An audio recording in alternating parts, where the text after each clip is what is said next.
అందరికీ వందనాలు. యోహాను సువార్త 1వ అధ్యాయము 1వ వచనములో, ఆదియందు వాక్యముండెను, వాక్యము దేవుని యొద్ద ఉండెను, ఆ వాక్యము దేవుడై ఉండెను అని చెప్పబడి ఉన్నది. అదే యోహాను సువార్త 1వ అధ్యాయము 12వ వచనములో, ఆ వాక్యము శరీరధారి అయి కృపా సత్య సంపూర్ణుడుగా మన మధ్య నివసించను, తండ్రి వలన కలిగిన అద్వితీయ కుమారుని మహిమ వలె మనము ఆయన మహిమను కనుగొంటిమి అని చెప్పబడినది. ప్రభువును రక్షకుడైన యేసుక్రీస్తు నామములో ఈ వీడియోను చూస్తున్న ప్రతి ఒక్కరికి వందనాలు చెల్లిస్తూ ఉన్నాను. మిమ్మల్ని ఈ వీడియో ద్వారా ఇలా కలుసుకున్నందుకు నాకెంతో ఆనందంగా ఉంది. All the glory to Jesus.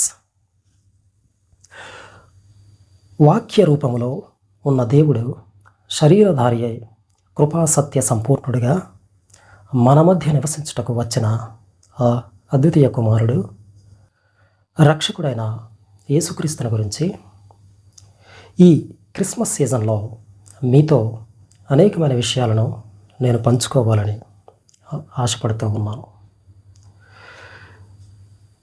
ఈ లోకంలో ఎన్ని సినిమాలు చూసినా, ఎన్ని టీవీ సీరియల్స్ను ఉదాహరణగా తీసుకున్నా, నిజ జీవితంలో అయినా కూడా కథ ఏదైనా ఒక హీరో ఒక విలన్ మీద, లేదా ఒక మంచి పాత్ర ఒక చెడ్డ పాత్ర మీద ప్రతీకారము తీర్చుకోవటమే ఉద్దేశం.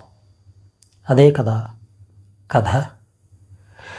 కానీ ప్రపంచానికి ఒక వింతైన, ఒక ఆశ్చర్యకరమైన,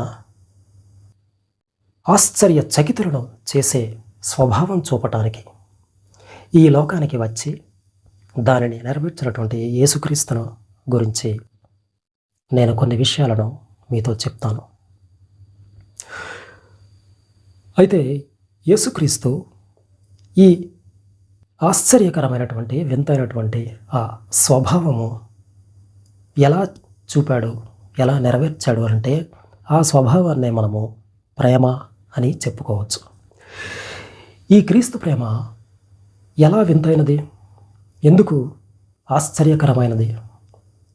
ఎందుకంటే ఈ క్రీస్తు ప్రేమ అవధులు లేనిది, షరతులు లేనిది, పరిమితులు లేనిది.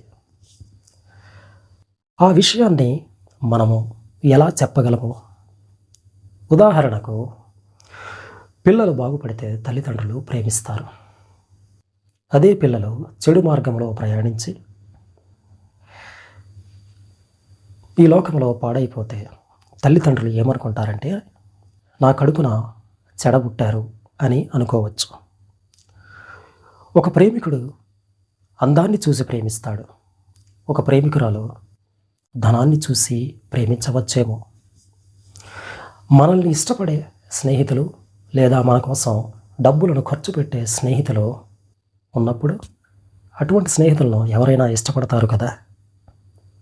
సమాజంలో కూడాను విజయం సాధించిన వ్యక్తినో, డబ్బు సంపాదించినటువంటి వ్యక్తినో, లేదా పలుకుబడి పేరు ప్రఖ్యాతలు కలిగినటువంటి వ్యక్తిని, జనబలము కలిగినటువంటి మనిషిని అందరూ ఇష్టపడతారు.